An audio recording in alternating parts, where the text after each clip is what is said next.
Good afternoon. My name is John Moran, and I serve as the chairman of the Seminole County Board of County Commissioners. On behalf of my colleagues on the County Commission, I want you to know that this county is blessed with excellent emergency management personnel, law enforcement, public health professionals, education professionals, and first responders. And they've been closely monitoring, as I'm sure you have as well, the path and the intensity of Hurricane Irma, and we are ready. In order to prepare our citizens for this storm, our Emergency Operations Center has been staffed since Labor Day and will continue operations into next week. We strongly encourage our residents to prepare their homes, their businesses, to prepare their families and also their employees for what may be a Category 3 impact of a hurricane on Seminole County. For those of you who are looking right now, a Category 3 hurricane has winds of 111 to 129 miles per hour. Our citizen information line is ready to take your storm-related calls at 407-665-0000 today from 8 a.m. to 8 p.m. Again, that number for storm-related calls is 407-665-0000. Be careful, of course, yourself, but also be mindful of your neighbors. If you know of a neighbor who is in need, has special needs, we do have special needs shelters. If they're in a mobile home, on a ventilator, or something of that nature, don't hesitate to call. We'll check that out.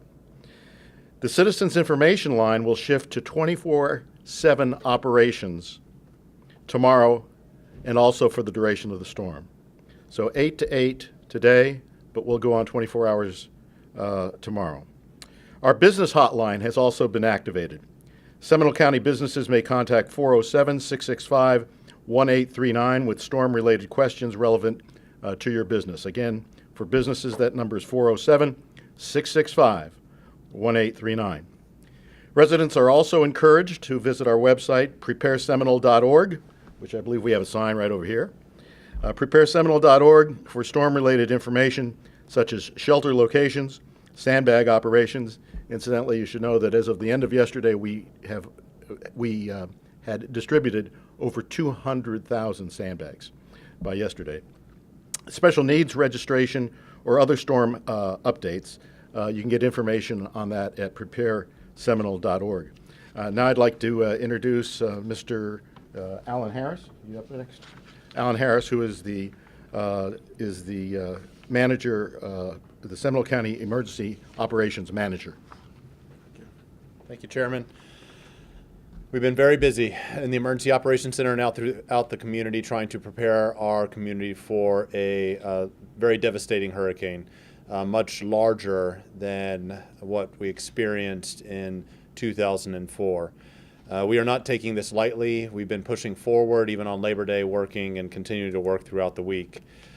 We are predicting, although there are a lot of models out there, we are planning and preparing for at least a Category 3, possibly Category 4 hurricane in Seminole County. We will continue that until the storm is past. We want to look at the worst case scenario. We're hoping for the best, but we are preparing for the worst.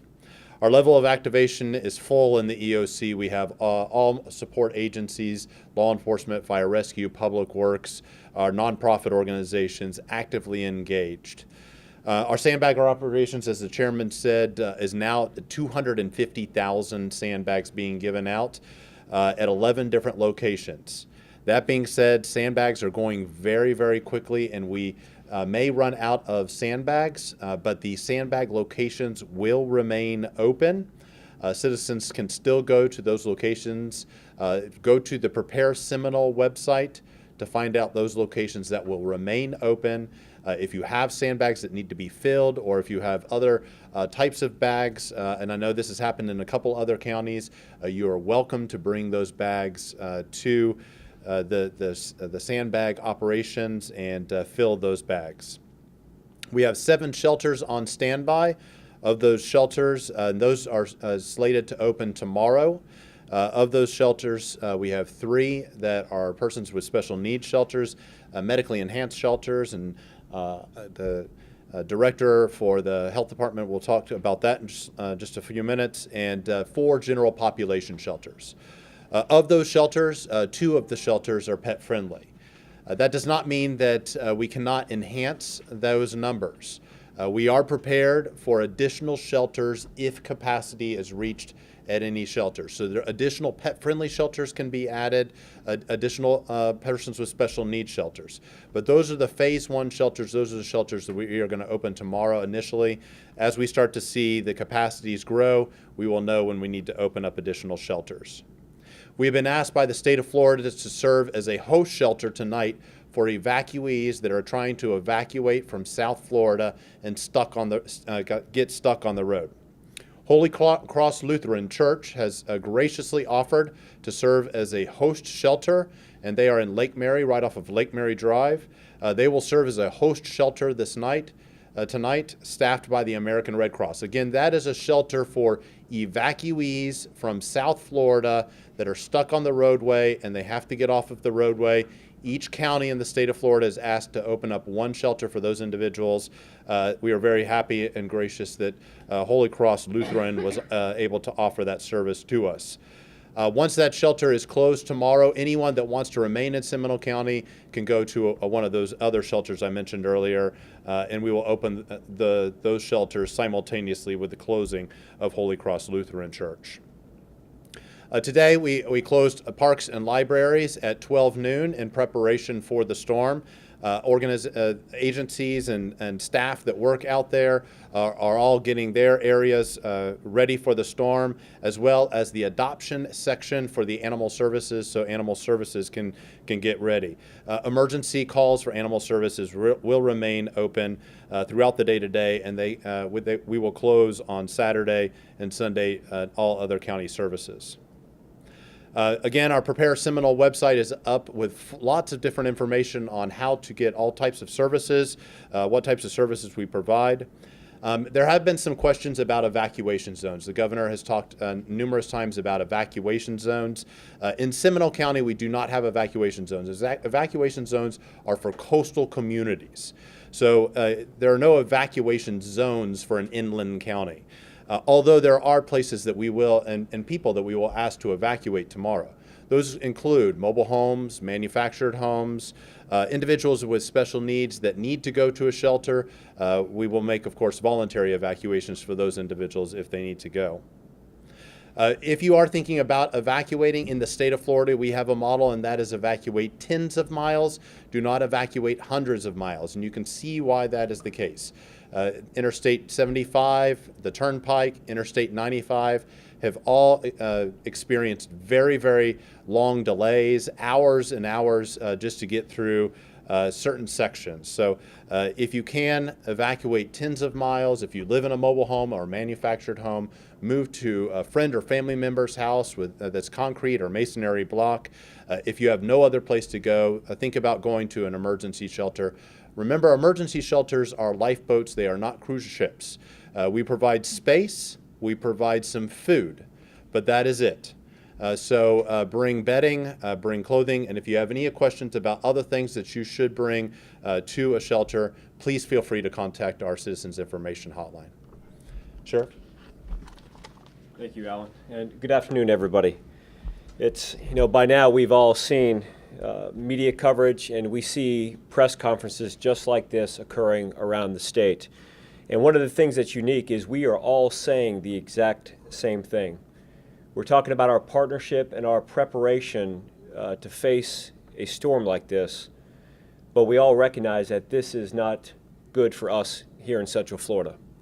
When you look at the entire history of the Office of Sheriff, one of the unique things about the Office of Sheriff is to protect people's lives. And most of the time they associate this office with crime fighting and those more traditional law enforcement expectations. But I'm telling you now, there's been no greater, more significant challenge to quality of life and safety of our citizens in Seminole County than this storm that is potentially coming through. As the sheriff and a husband and a dad, I will tell you that my family will be evacuating our home. And I encourage each person to make whatever decisions are right for you and your family, but to take this storm extremely serious. You know, it's one of the things that we get questions about quite a bit is there going to be a curfew? We have not made a determination on that and will not make one today. If we feel that there's a need for a curfew, it will be a direct association to public safety and protecting people, but that decision will not be made until tomorrow sometime. Those individuals that are out there that are going to remain in their homes with their families, I think it's important to provide some safety tips for you who are deciding to rough the storm out there. One is know the structure of your home right now, and some may not understand that, but you know, mobile or manufactured homes, Alan spoke about there briefly. You want to look at the construction of your home, whether it's concrete block or wood frame structures, to make a determination on whether or not it's safe for you to remain there. Obviously, the concrete block structures are rated at a much higher rate and provide a greater level of protection against high force winds. If you live in apartment complexes or high-rise areas, know that the wind, the higher you go, has a greater impact than the lower you are. So if you're in a two-story home, the safest place is going to be towards the center of the home, away from those areas of vulnerability, whether it's a roof, that we've seen roofs completely taken off homes, whether it's windows. Many windows that were manufactured prior to 1996 are not manufactured with a high wind rating. So you want to stay away from those windows, especially if you're living in an older home that has older windows. And you hear about going into that room in the center, away from the windows, and that's the greatest level of protection that you're going to have. As we drive through the communities, we want people to take also extremely serious the yard items that are in people's yards. You may be sitting there wondering whether or not you need to take that treadmill or that exercise bike off your back porch. You need to move those into an extremely secure area. What happens is the wind will pick those things up and they become projectiles. So those are likely the things that will blow around in the neighborhood and go through either your windows or your neighbor's windows and obviously present significant damage to property, but more importantly, potentially damage to people. So you want to be aware of that. We're also monitoring the low-lying areas or potential flood zones, which we know here in Seminole County that typically the flood comes in after the storm. We've had experiences that in the past where 5 to 7 days after the storm has passed. So I think it's important for each person, especially if you're a newer resident in Seminole County, to get the information that you need about your area. And we have a hotline. The Citizens Information Hotline is 407-665-0000 to provide some additional information on that.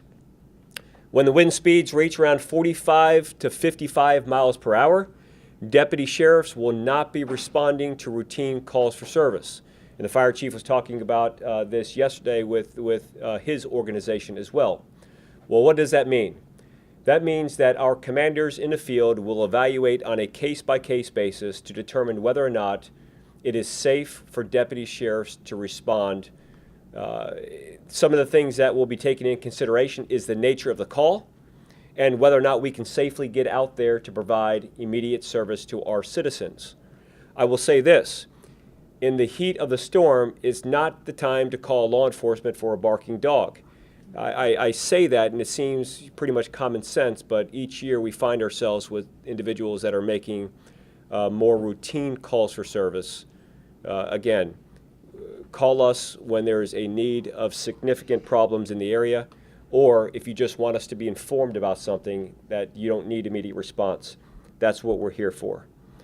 Our traffic in Seminole County appears to be running rather smoothly considering the evacuation from South Florida and from some coastal areas, so we have no concerns on our roadways, whether it's our major thoroughfares, either Interstate 4 or 417. We think that may change as people start to listen to the warnings of public officials on this storm. We would ask that if you do decide to evacuate, do not wait until the last moment. The worst scenario to be in is stuck somewhere on the roadway in traffic with your vehicle and your family when the storm hits us the hardest.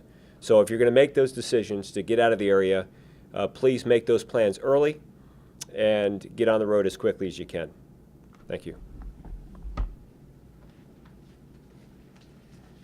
Good afternoon. I'm Donna Walsh, the health officer with the health department here in Seminole County. And I just want to go over a couple of things that to keep in mind to stay healthy during this critical time. As Alan Harris mentioned, there will be special needs shelters opening here within the next day. Those shelters will be open tomorrow. There's 3 of them, and they are located at our Seminole County Public School sites, those being Highlands Elementary, Bentley Elementary, and Layer Elementary schools. The information on the locations of those schools can be found at prepareseminole.org, as well as the other information mentioned earlier. We would ask that we are receiving a number of folks who are registering here in the last few days. And so we would ask that you be patient as you arrive to these shelters. There will be a high number of anticipated people arriving. And it does take a little bit of time for our nurses and other public health professionals to check you in and to get you situated. Before coming to the shelter, we also ask that you make sure that if you are on medications, if you have any medical equipment, that you bring those along with you. It's very important that you go ahead and get prescriptions filled before the storm arrives here, because during the storm and maybe several days afterwards, you may not have access to a pharmacy to get those medications filled.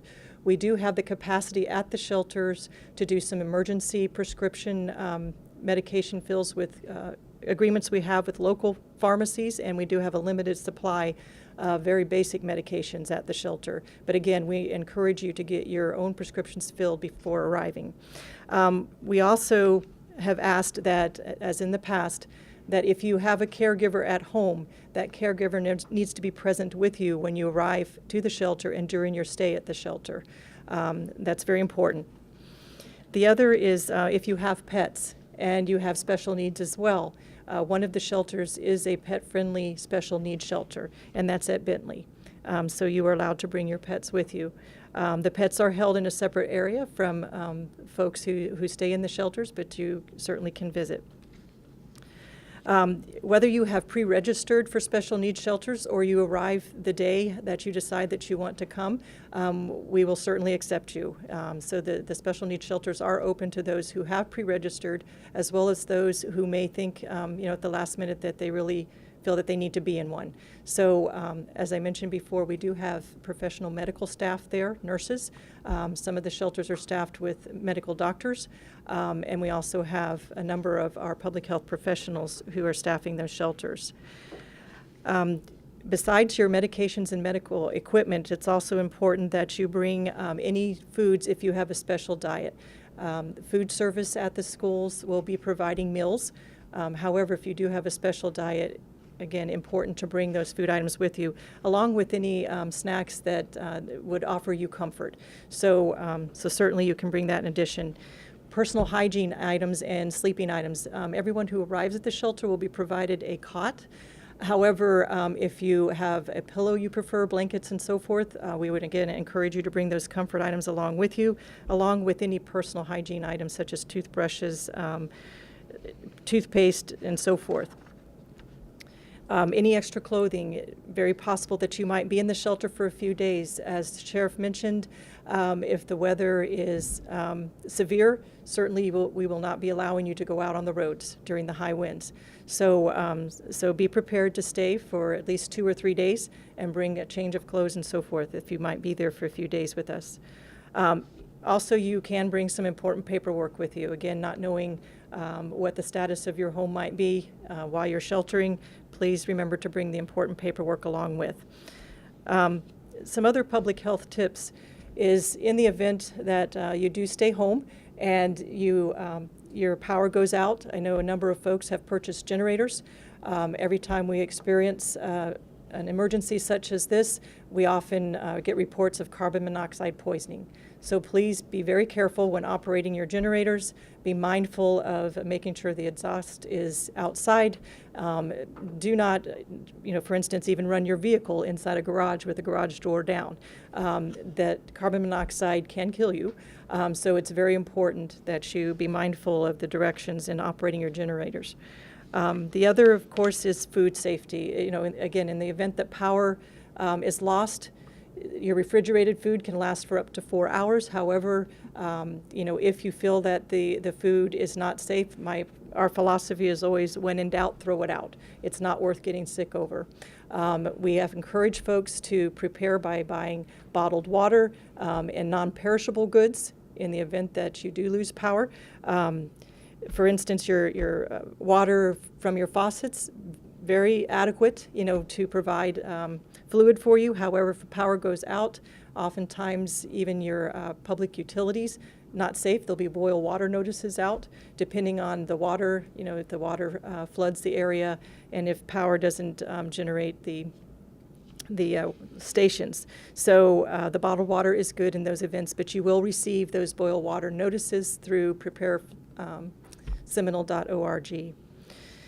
So we would ask for that everybody, as mentioned before, be mindful of your neighbors, be mindful of those who you're sheltering with. It's a difficult time, it's a stressful time, and just try to encourage each other and be helpful to each other. We are certainly available, our contact information and all of this information I went over today and others through prepareseminole.org. Thank you. Good afternoon, everyone. My name is Amy Lockhart. I'm chairman of the Seminole County School Board. I think the latest information that you all need to know about Seminole County Schools is that we have decided to remain closed through Tuesday, September 12th. We will be making determinations about future closings on a day-to-day basis. Please stay tuned to local media and to prepareseminole.org for any sorts of updates. We know with the impacts of this storm that the way that we usually communicate with our community may not be available to us. We know we have a lot of people following us on social media, and that's fabulous. We have a call out. We do a lot of blast emails. But in the event that we lose the ability to communicate in that way, we're going to ask you to rely on local media for our updates. Staying closed on Tuesday, September 12th gives us several opportunities. First, for our families and for our staff, it provides them an extra day to be at their homes and to make assessments of the damages that they may have incurred. And that it also allows us as a school district to do damage assessments and to determine when and how we'll be able to reopen schools and the work that will be necessary to get us all back online. Our primary focus at the school district right now is the safety and security of our students and our staff, and we are making all of those decisions in conjunction with the Sheriff's Office and Emergency Operations. And I'd just like to take a personal note. On behalf of the entire school board, we are so proud of our entire team. We have bus drivers who are going to be helping to transport folks to shelters. We have our restaurant workers from our cafeterias who are going to be helping to serve food in those shelters.